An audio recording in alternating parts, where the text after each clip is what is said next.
시장에 없던 제품일수록 출시합니다 하면은 이게 뭔데? 하고 궁금해할 거잖아요. 뭐 하는지를 명확히 알려줘야 되는데 SNS도 했고 실제로 뭐 테스트를 설명할 게 많은 거지. 상세 페이지가 엄청 길어요. 알아듣기 쉬워야 되는 것 같아요. 전공자가 아니더라도 어린이도 컨텐츠에서 알아들을 수 있으면은 그거는 마케터나 기획자들이 대중적인 거로 끌어올 수 있는 것 같아요. 사람들은 특이하고 새로운 것을 원한다고 생각을 하지만 늘 좋아했던 거에서 약간의 변주? 저 브랜드가 내가 좋아하는 저 모습을 계속 갖고 있지만 새로운 성장을 위해서 또 시도를 만들어해서 사람들은 창의적이다라고 느끼는 것 같아요. 크리에이티브는 반걸음씩만.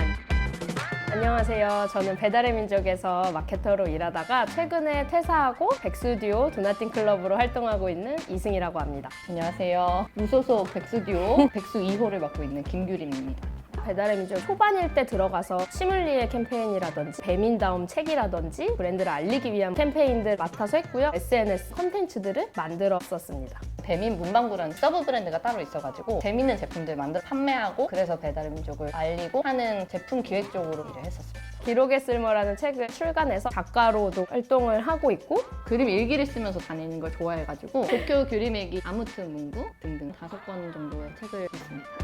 저는 별명이 확성기인데요. 일단 목소리도 크고요. 제가 파리 여행을 되게 기대하고 갔는데 딱 에펠탑 앞에 섰는데 옆에 누구라도 있었으면 와 씨 에펠탑이야 이거 대박이지 않냐면서 막 둘이 그걸로 밥 먹을 때까지 얘기를 할 텐데 와 하고 끝났어요. 맛있는 거 먹을 때도 혼자 밥 먹는 것보다 같이 맛있다고 얘기할 때 더 맛있잖아요. 행복이 배가 되는 방법으로 저는 더 많이 알리는 것 같아요. 저는 좀 금사빠 기질, 금세 사랑에 빠지는 거잖아요. 호들갑을 좀 잘 떠는 캐릭터라고 생각을 하거든요. 이거 너무 좋은데? 하면은 디깅을 막 하는 거예요. 누가 만든 거야? 언제부터 시작한 건지. 이제 장점들을 좀 빨리 캐치를 해가지고 친구들이나 지인들한테 알려주는 걸 되게 좋아하거든요. 저희가 퇴사할 때 대표님이 니네 둘이 이제는 같이 놀지 말라고 했는데 어떻게 하다 보니까 둘이 또 놀고 있는 도나띵 클럽이 뭐냐면 퇴사를 하고 혼자 아무것도 안 하는 시간이 너무 힘든 거예요. 왜 불안해할까? 왜 이렇게 쉬지를 못할까? 귤이랑 비슷한 시기에 퇴사를 했으니까 제발 아무것도 하지 말자 해서 장난으로 만든 클럽인데 노동자라면은 다 한 번씩 나 오늘은 진짜 아무것도 안 하고 싶은데 공감을 할 수가 있겠다 싶어가지고 우리는 그냥 무소속 백수 듀오인데요. 우리의 생활을 보여드림. 되게 엽사 같은 거. 엽사요? 내 영상 올리면서 엽사나 그건 그냥 웃기다 하고 오시는 분들이 있어가지고 신생 브랜드인 모베럭스가 인스타그램 프로필에 보고 연락을 주신 거였거든요. 문구류, 의류 같은 거 시즌 판매하고 홍대 오브젝트에서 첫날만 해도 1000여 명 넘게 재밌다고 이렇게 오셔서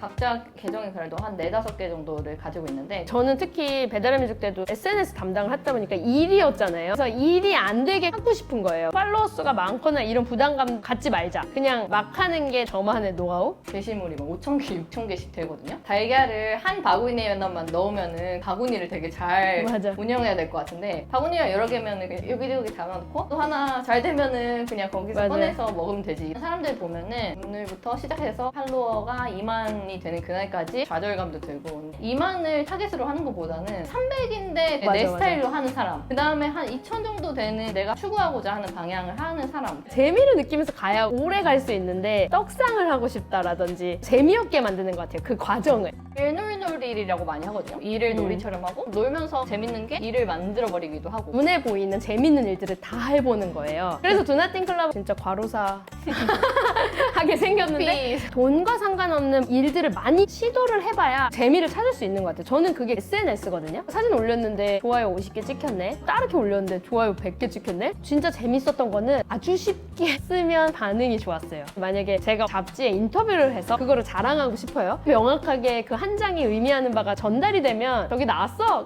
축하해. 바로 반응이 오는 거랑 무슨 인터뷰를 했는데 여기서 나는 뭘 느꼈고 만약에 이렇게 시작하면 그냥 이렇게 피드를 그냥 지나가 버리는 거잖아요. 사람들이 빠르게 반응하고 그냥 또 잊어버리고 쉽게 말하는 게 중요하다라는 걸 좀 깨달았죠. 본인의 재미를 찾아서 SNS에 사진 올려봐서 반응도 봐보고 펀딩도 해보고 물건도 팔아보고 여기서 나한테 제일 잘 맞는 게 생산적으로 좀 이어지는 것 같아서 작은 시도들을 많이 해봐야 되는 것 같아요. 오늘은 문방구에 가고 뭐 다음 날은 카페에 가고 이런 식으로 돌아다니면서 사소한 디테일부터 다 흡수를 해요. 젖은 수건 이론을 되게 좋아하는데 마른 수건이면 물 한 방울도 짜낼 수가 없잖아요. 젖은 수건이 되기까지 한 번에 양동이의 물을 받아가지고 할 수도 있겠지만 조금씩 물방울을 떨어뜨려가지고 젖은 수건이 되는 상태가 더 좋다고 보거든요. 아, 나는 오늘 영감을 받기 위해서 여행을 떠나볼 거야 하고 떠나면은 오히려 그게 안 보이는 경우가 더 스트레스지. 많잖아요. 이슈들을 한두 가지씩 머릿속에 이제 갖고 다니면 자연스럽게 더 눈에 부각되는 것 같아요. 예를 들면 매장을 전시 DP를 해야 돼요. 그날은 문방구에 가면 DP가 어떻게 되는지만 계속 눈에 보이는 거예요. 진짜 사고 파는 게 매일매일 초단위로 이루어지는 곳에서 쓰여지는 되게 자연스러운 카피들 아줌마 아저씨들 본인들은 카피라고 생각하지 않겠지만 그게 진짜 찐인 거예요. 공간을 진짜 많이 가요. 진짜 카페가 많다 보니까 마케팅의 최전선인 거예요. 카페가 사장님들의 아이덴티티가 녹여져 있고 흥망성쇠가 다 담겨 있는 공간이다 보니까 맛에서도 최선이고 메뉴판에서도 최선이고 공간 곳곳에 있는 최선을 보려고 가는 것 같아요. 와, 이렇게까지 만들다니 진짜 멋있다. 배우는 거죠. 귀엽다. 패키지 미쳤다. 그러니까 주문은 감사합니다. 트레이도 이거 봐. 이런 걸 충분히 찾을 수 있는 그러니까 카페를 만나는 알고리즘. 아, 근데 여기 알고리즘부터 시작하면은 공감 안경을 또 써야 될 것 같은데? 생각해줘. 그림으로 표현을 하면 좋겠다. 그 카페. 임팩트가 있긴 하다. 없잖아. 이거 들어가면 안 될 것 같은데. 감사합니다. 자기 마음대로 하는 공간들 가면 와, 힙하다. 왜 멋있는 사람 보고 힙스터, 힙하다라고 할까? 세 가지로 생각을 해봤는데 하나는 진짜 마이웨이. 뉴욕을 따라한 공간. 별로 안 힙해요. 근데 여기를 갔는데 뭔가 설명할 수 없는데 이 힙함은 뭐지? 공간을 만든 사람이 나왔기 때문에 저는 힙하다고 느끼거든요. 내가 가지지 못한 면을 가지고 있어서인 것 같아요. 나는 너무 소심해가지고 혼자 쓰는 거를 만족하는데 저 사람은 저렇게 샤라웃을 막 하고 나도 한번 해보고 싶다. 두 번째는 지속성 있게 이야기를 하는 거. 저 10년 동안 저렇게 꾸준히 하면서 막 성장하는 모습 보면 그 사람은 되게 힙해 보이잖아요. 오래 가는 브랜드들 보면은 창립자, 구성원들이 하고자 하는 목표치가 되게 같잖아요. 어떤 컨텐츠를 올리든지 간에 본질이 약간 살아있는 느낌이랄까? 세 번째는 자기만의 새로움을 보여줘야 사람들이 봤을 때 저렇게 또 한 발짝 성장을 해서 컨텐츠를 내놓는구나의 멋있음을 느끼고, 가수들 보면 대중들이 후크송을 좋아하는데 그 다음 곡도 후크송, 그 다음 앨범도 후크송 내면 지겨운 거예요. 아, 저 사람은 발전이 없네. 대중들이 저거 좋다니까 자꾸 저것만 해. 그럼 사실 매력 없는 것 같아요.